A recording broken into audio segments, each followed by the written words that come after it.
आंखें खोलिए परम श्रेष्ठ। देखिए कितना अन्याय हो रहा है।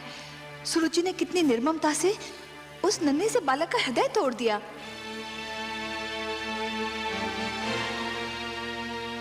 देख रहा हूं महादेवी।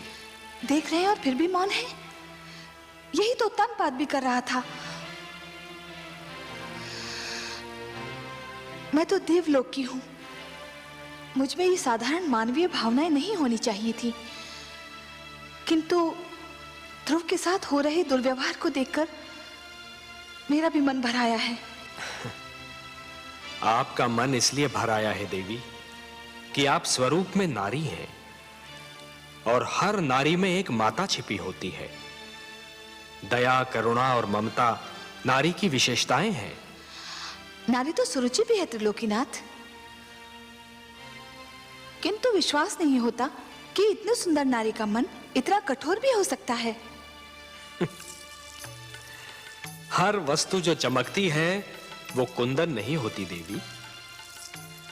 आवश्यक नहीं कि हर सुंदर स्त्री का मन भी कोमल हो। सुरुचि लालसा की मूर्ति है, परंतु ध्रुव के साथ जो कुछ हो रहा है उसमें सारा दोष सुरुचि का नहीं है। सबसे बड़े दोषी तो महाराज उत्तानपाद हैं। परिवार मानव समाज की सबसे छोटी परंतु सबसे महत्वपूर्ण इकाई है। हमने पृथ्वी पर रहने वालों के लिए कुछ नियम दिए हैं और उनके अनुसार एक पिता परिवार का स्वामी होता है। पुत्र को प्यार देना, उसका संरक्षण करना पिता का कर्तव्य है। परंतु महाराज उत्तानपाद सुरुचि की सुंदरता पर मोहित होकर अपने कर्तव्यों से मुख मोड़ रहे हैं देवी। एक पिता ब्रह्मा भी होता है और विष्णु भी। वो जन्म भी देता है और पुत्र का पालन पोषण भी करता है। उत्तानपाद ने ब्रह्मा का धर्म तो निभाया, परंतु हमारा धर्म नहीं निभा पाए। तो फिर अब क्या होगा नारायण? मानव स्वभाव में संघर्ष की शक्ति भरी है हमने। ध्रुव को भी हमने इसी शक्ति से संपन्न किया है देवी। किंतु हे सर्वश्रेष्ठ, ध्रुव तो अभी बहुत छोटा है। उसमें संघर्ष शक्ति हो भी तो वो उसका प्रयोग कैसे करेगा? देवी, संघर्ष का संबंध आयु से नहीं, इच्छा शक्ति और मन की लगन से होता है। भड़कती हुई ज्वाला पहले छोटी सी चिंगारी ही होती है। ध्रुव भी एक छोटी सी चिंगारी के समान है। यदि उसे भड़कती ज्वाला बनना है तो उसे स्वयं की शक्ति को पहचानना होगा। आप स्वामी हैं, विश्वेश्वर हैं। आप जो कहते हैं उसका भेद भी केवल आप ही जानते हैं।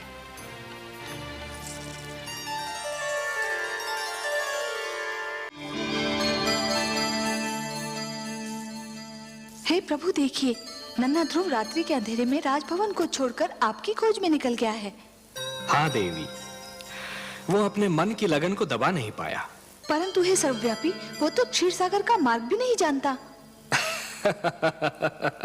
देवी, एक यात्री के लिए सबसे कठिन क्षण वो होता है जब वो किसी अनजान यात्रा के उद्देश्य से मार्ग पर प्रथम पग धरता है।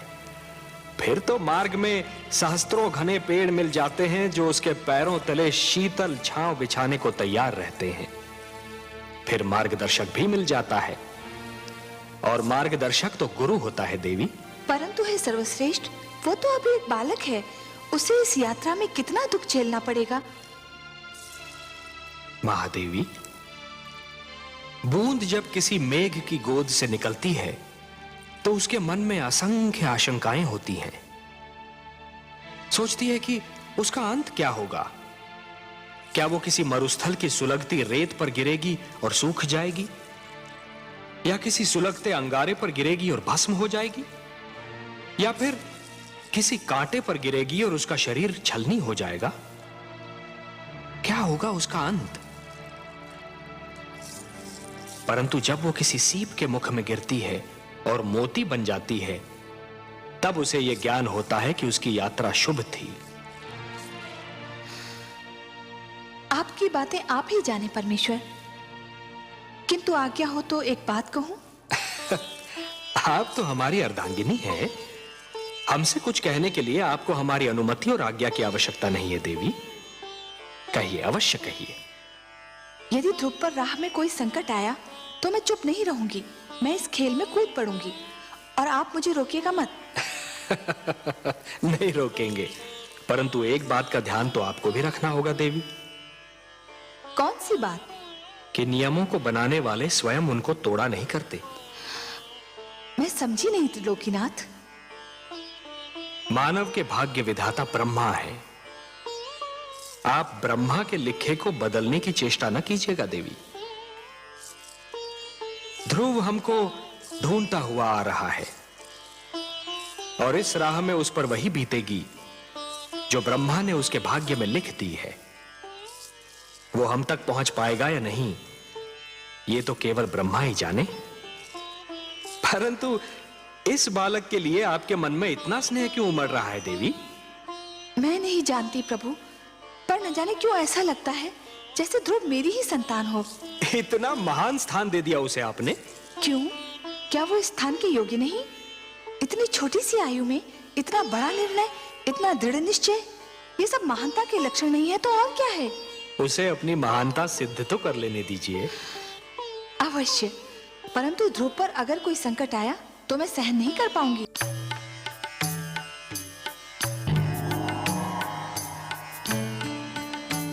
आइए महादेवी, आइए। आज तो आपने हमको भी अचरज में डाल दिया। अचरज में? और वो भी आपको मायापति? मेरी किस बात से आपको आश्चर्य हुआ? शीतल जल यदि दहकती अग्नि बन जाए, चंद्रमा ठंडी चांदनी के स्थान पर यदि तपती धूप छिटकाने लगे, पुष्प की कोमल पंखुड़ी यदि धारदार कटार बन जाए तो आश्चर्य नहीं होगा देवी। अपने पुजारियों पर धन की वर्षा करने वाली देवी को जब हमने ध्रुव के शत्रुओं पर विष की वर्षा करते देखा तो हमें भी कौतूहल हुआ। मैं क्या करती नारायण, मुझसे रहा नहीं गया। वो हत्यारे अगर ध्रुव के प्राण ले लेते तो मैं स्वयं को कभी क्षमा नहीं कर पाती। आप जानते हैं ना, वो हत्यारे ध्रुव के प्राण लेना चाहते थे। जानता हूं, भली भांति जानता हूं, और कुछ और भी जानता हूं। क्या? यही कि हो सकता है कि विधाता ने ध्रुव के भाग्य में यूं मरना लिखा ही न हो। उसके भाग्य में यह लिखा हो कि आप उसके प्राणों की रक्षा करेंगी और अपने ममतामयी हाथों से उसे थपकियां देकर सुलाएंगी, क्योंकि देवी होता तो वही है जो भाग्य में लिखा है। मैं नहीं जानती, लेकिन उस बालक को देखकर मेरे मन में ममता का सागर उमड़ने लगता है। नारायण, वो कितनी लगन से आपको ढूंढ रहा है। आप स्वयं जाकर उसे अपने दर्शन क्यों नहीं देते? हम विधाता के कार्यों में हस्तक्षेप नहीं कर सकते देवी। विधाता के कार्यों में हस्तक्षेप नहीं कर सकते। ध्रुव को वो सब मिलेगा जो उसके भाग्य में लिखा है। आपका लाडला अब जागने वाला होगा, धरती पर भोर होने वाली है। भोर होते देखकर मेरा मन कांप रहा है। क्यों देवी, किस कारण? भोर हुई और सुनीति ने अपने लाल को ना पाया तो उसकी क्या दशा होगी? वो तो दुख से पागल हो जाएगी। नारायण नारायण।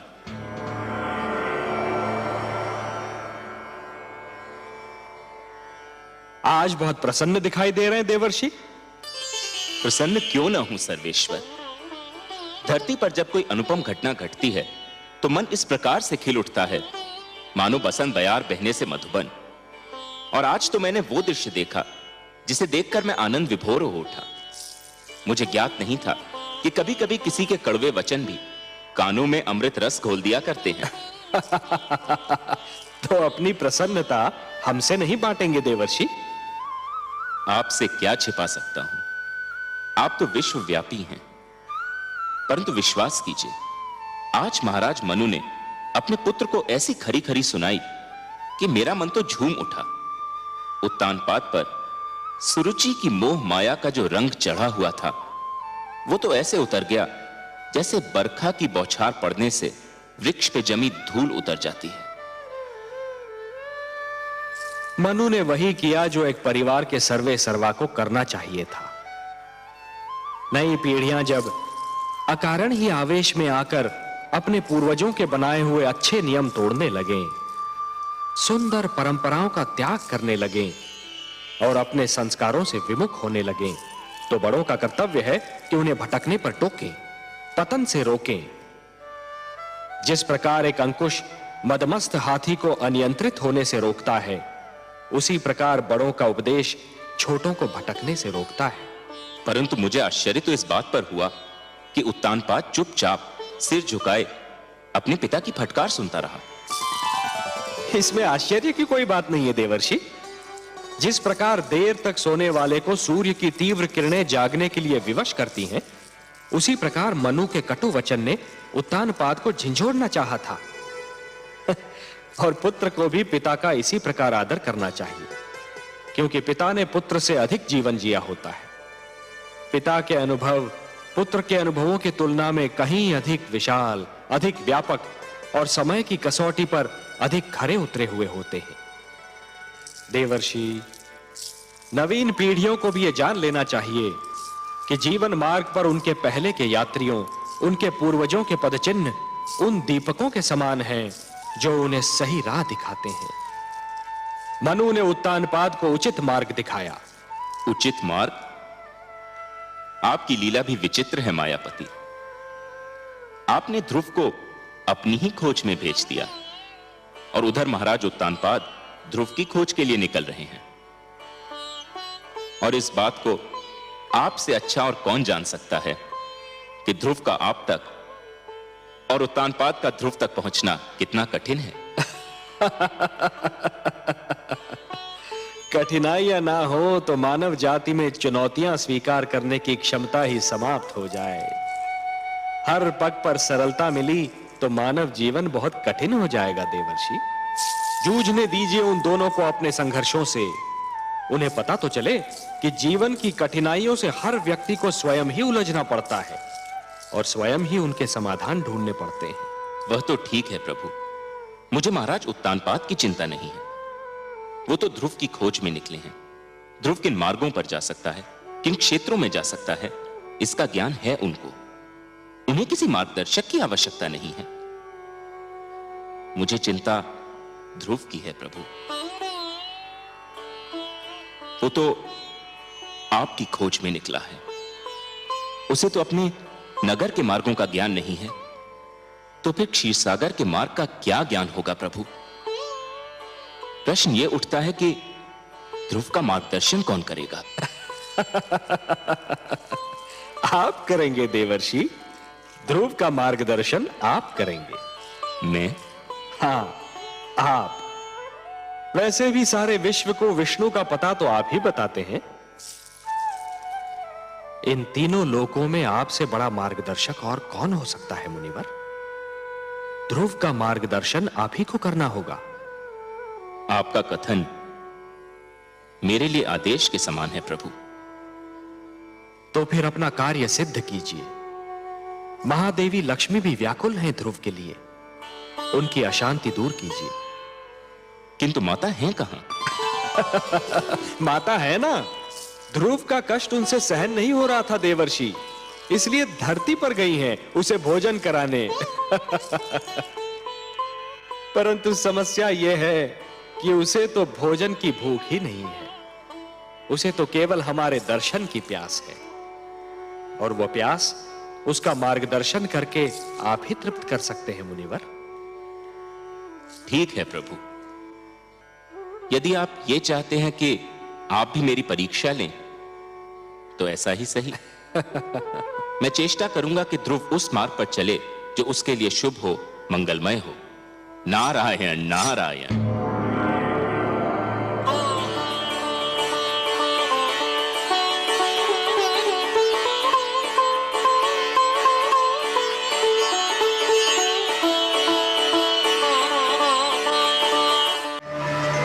नारायण नारायण। आइए देवर्षि आइए, स्वागत है आपका। बताइए, तो क्या आपकी कृपा दृष्टि हुई ध्रुव पर? क्या आपका मार्गदर्शन मिला उसे? ध्रुव का मार्गदर्शन आपने भी किसके पास भेज दिया था मुझे? वो बालक है ना, न जाने किस मिट्टी का बना हुआ है। देखने में तो छोटा सा है, परंतु संकल्प इतना दृढ़ कि बड़े बड़ों की बुद्धि चकरा जाए। इतनी छोटी सी आयु में इतनी महान अभिलाषा, और अब इस बात पर अड़ा हुआ है कि भगवान को स्वयं ही उसके पास आना पड़ेगा, और इसके लिए कुछ भी सहने को तैयार है। प्रभु, उसका मार्गदर्शन करते करते तो मैं अपना मार्ग भूलते भूलते बचा। उसे मेरे मार्गदर्शन की आवश्यकता नहीं लगती प्रभु। आप ठीक कह रहे हैं देवर्षि, आप ठीक कह रहे हैं। पतंगा जब दीपक पर अपना सर्वस्व न्योछावर करने की ठान लेता है तो केवल एक ही वस्तु उसका मार्गदर्शन कर सकती है, दीपक की लौ और उस पर मर मिटने की इच्छा। फिर यही उद्देश्य उसका पूर्ण जीवन बन जाता है। ध्रुव के मन में जिस संकल्प ने जन्म लिया है देवर्षि, उस संकल्प की पूर्ति के लिए उसका मार्गदर्शन भी वही संकल्प करेगा। उस संकल्प के अतिरिक्त और कोई उसका मार्गदर्शन कर ही नहीं सकता। एक बात पूछने को मन कर रहा है जनार्दन। तो संकोच क्यों कर रहे हैं देवर्षि? पूछिए ना। हे विश्वेश्वर, जब ध्रुव के संकल्प से ही उसका मार्गदर्शन होना था, तो फिर उसके मार्गदर्शन के लिए आपने मुझे क्यों भेजा? यदि चंद्रमा उदित ही न हो देवर्षि, तो अंधियारी रात्रि के यात्री को कौन बताए कि उसकी यात्रा किस दिशा में होनी है? आपने चंद्रमा बनकर ध्रुव की आकांक्षा को दिशा दे दी देवर्षि। यह कोई साधारण और सरल कार्य नहीं था। मैं जानता था कि यह कार्य केवल आप ही कर सकते हैं देवर्षि, केवल आप, क्योंकि आप सृष्टि के सबसे श्रेष्ठ मार्गदर्शक हैं। जो आपने किया वो केवल उचित ही नहीं था, बल्कि सराहनीय भी था। आपकी सराहना के लिए बहुत बहुत धन्यवाद नारायण। किंतु माता लक्ष्मी कभी मुझे सराहें, लगता है ये मेरे भाग्य में नहीं लिखा है। मैं जानता हूं देवर्षि, आपने जो किया उससे माता लक्ष्मी यदि रुष्ट नहीं तो संतुष्ट भी नहीं है। यही कहना चाहते हैं ना आप? आपसे क्या छिपा है अंतर्यामी। हां, माता मुझसे अप्रसन्न है। वो विवश है देवर्षि, अपनी ममता के कारण विवश है वो। उनसे तो किसी की पीड़ा नहीं देखी जाती, और फिर यह पीड़ा तो उसकी है जिसे उन्होंने स्वयं अपना पुत्र मान लिया है। इसलिए आप पर थोड़ा सा क्रोधित हो गई थी, और फिर क्रोध का प्रदर्शन भी तो अपनों से ही किया जाता है ना देवर्षि। आपको अपना समझती हैं, आप पर कृपालु हैं, इसलिए कभी कभी आप पर अपने क्रोध के पुष्प भी बरसाती रहती हैं। आपको भी तो आनंद मिलता है इससे। आपने मेरे मन की बात कह दी प्रभु। सच पूछिए तो माता के मुख से यदि कटुवचन भी निकले तो उनसे मधु की बूंदें टपकती दीख पड़ती हैं। किंतु माता अभी देवलोक लौटी नहीं क्या? ममता चिंता का दूसरा नाम है। आपने तो ध्रुव को भेज दिया वन में, अब माता का मन तड़प उठा कि कहीं वन के पशु उसे कोई हानि न पहुंचा दे। इस समय वो ध्रुव की रक्षा का प्रबंध करने शिव भार्या पार्वती से मिलने कैलाश पर्वत गई है।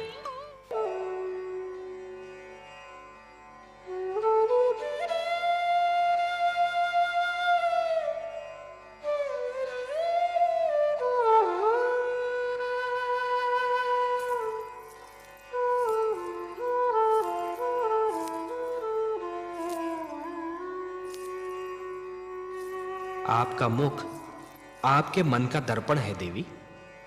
मन में चिंता हो तो उसकी छाया आपके मुख पर कहीं दूर से दिखाई देने लगती है, और आज तो आप सिर से पांव तक चिंता की मूर्ति बनी हुई हैं। सब कुशल तो है? कुशल कहाँ कमल नयन। देवर्षि नारद को न जाने समस्याएं खड़ी करके क्या आनंद आता है। एक और नई समस्या खड़ी कर दी उन्होंने। अब कौन सा नया पुष्प खिलाया उन्होंने? पहले तो उसे वन में तपस्या करने के लिए छोड़ दिया। मुझे यही चिंता क्या कम थी कि वन के पशुओं से उसकी रक्षा कैसे होगी, और अब उन्होंने ध्रुव को आदेश दिया है कि आहार भी त्याग दे। देवर्षि ध्रुव के गुरु हैं। गुरु की आज्ञा का पालन करना शिष्य का कर्तव्य होता है। गुरु तो भगवान से भी बड़ा होता है। इसका अर्थ ये हुआ कि आप भी देवर्षि से सहमत हैं? वो तो नन्हा सा बालक है, तनिक सोचिए तो, आहार त्यागने से उसकी क्या दशा हो जाएगी। क्षमा कीजिए प्रभु, संभवतः आपको भी उसकी पीड़ा पर दया नहीं आ रही। ये आप नहीं बोल रही हैं देवी, ये आपके भीतर समाई हुई एक नारी, एक मां बोल रही है। यही समझ लीजिए करुणा सिंधु, पर मुझसे उसकी दशा देखी नहीं जाती। दया कीजिए उस पर, दया कीजिए मुझ पर। मुझे आपसे सहानुभूति है देवी, पर मुझे खेद है, मैं पक्षपात नहीं कर सकता। पक्षपात? कैसा पक्षपात प्रभु? धरती पर मनुष्य लोक में मेरे अगणित भक्त हैं। माना कि ध्रुव सर्वस्व त्याग कर मेरा दर्शनाभिलाषी है देवी, परंतु जो मेरे साधारण भक्त हैं, उनका भी तो मुझ पर अधिकार है। आप तो जानती हैं देवी कि जो भी सच्चे मन से मुझे पुकारे, मैं उसी का हो जाता हूं। तो फिर यह कैसे संभव है देवी कि मैं अपने असंख्य भक्तों को भूलकर केवल एक बालक को कृतार्थ करूं? देवी, सूर्य अपना प्रकाश बांटते समय राजा के महल और दीन की कुटिया में अंतर नहीं करता। वर्षा का बादल मधुवन पर बरसता है तो मरुस्थल की प्यास भी बुझाता है। तो फिर यह कैसे संभव है देवी कि मैं अपने भक्तों में पक्षपात करूं? हे महादेवी, ये मत भूलिए कि ईश्वर भी ईश्वरत्व के नियम से बंधा है, और ईश्वरत्व का नियम है समानता। मेरी दृष्टि में समस्त मानव जाति समान है। मैं धरती पर जा अवश्य सकता हूं देवी, किंतु समस्त मानव समूह के कल्याण के लिए, केवल किसी एक के कल्याण के लिए नहीं। चाहे मेरा ध्रुव भूख प्यास से दम ही क्यों न तोड़ दे। मैं आपसे पहले भी कह चुका हूं देवी कि मैं विधाता के कार्यों में हस्तक्षेप नहीं कर सकता। मुझे आपसे सहानुभूति है, परंतु यदि विधाता ने उसके भाग्य में यही लिख दिया हो, तो फिर यही होकर रहेगा।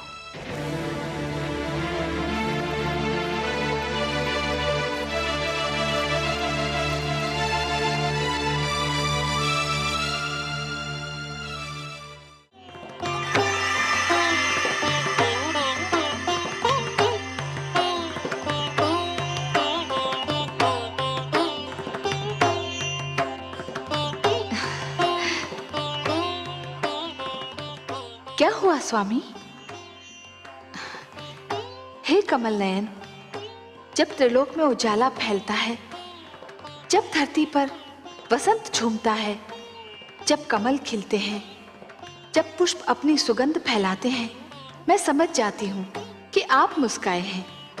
ये सारे दृश्य आपकी मुस्कान की ही छवि हैं। विधाता ने मुस्कान की रचना ही इसलिए की कि वो आपके अधरों की शोभा बढ़ाए। पर अभी अभी मैंने आपके अधरों पर जो मुस्कान देखी, उसमें एक विचित्र ज्योति, एक अद्भुत प्रकाश दिखाई दिया मुझे। जैसे आपके अधरों से मुस्कान नहीं, किरण फूट रही हो। कोई मुझे आनंद विभोर कर रहा है देवी। अवश्य ही सृष्टि के किसी भाग में भक्ति के प्रकाश का उदय हो रहा है। मुझे एक विचित्र आनंद का अनुभव हो रहा है। हो न हो, ये मेरे ध्रुव की भक्ति का ही चमत्कार है। उसके रोम रोम में केवल आप ही बसे हैं सर्वेश्वर। उसके हृदय में झांक कर देखे तो केवल आपकी छवि ही दिखाई पड़ेगी।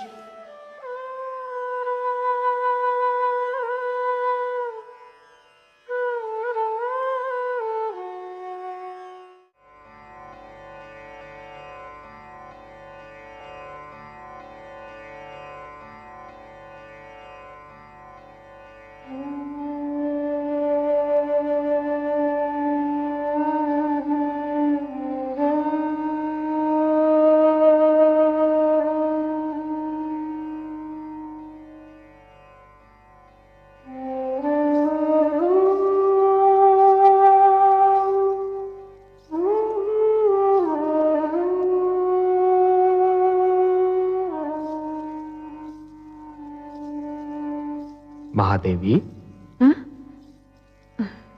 मैं तो समझ रहा था कि आपकी सारी चिंताओं का अब अंत हो चुका होगा।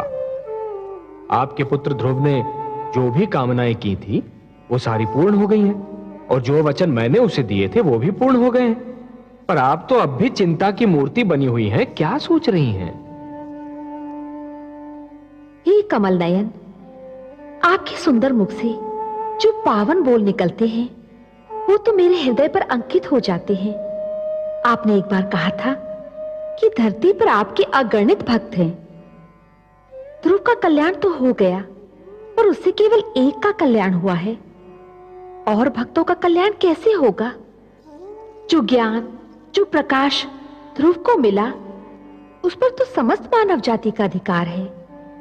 ये ज्ञान, ये प्रकाश उनको कैसे मिलेगा? ये जीवन के नियम उन्हें कौन बताएगा? वाह देवी वाह, आप केवल हमारी वामांगी नहीं हैं, आप तो हमारे विचारों की संगिनी भी हैं। आपने अभी जो कहा वास्तव में चिंता का विषय है, और हम आपके आभारी हैं कि आपने इस चिंता को व्यक्त कर दिया। मानव कल्याण ही तो हमारा परम उद्देश्य है। हमें ज्ञान का प्रकाश मानव तक पहुंचाने के लिए कुछ दीप प्रज्वलित करने होंगे।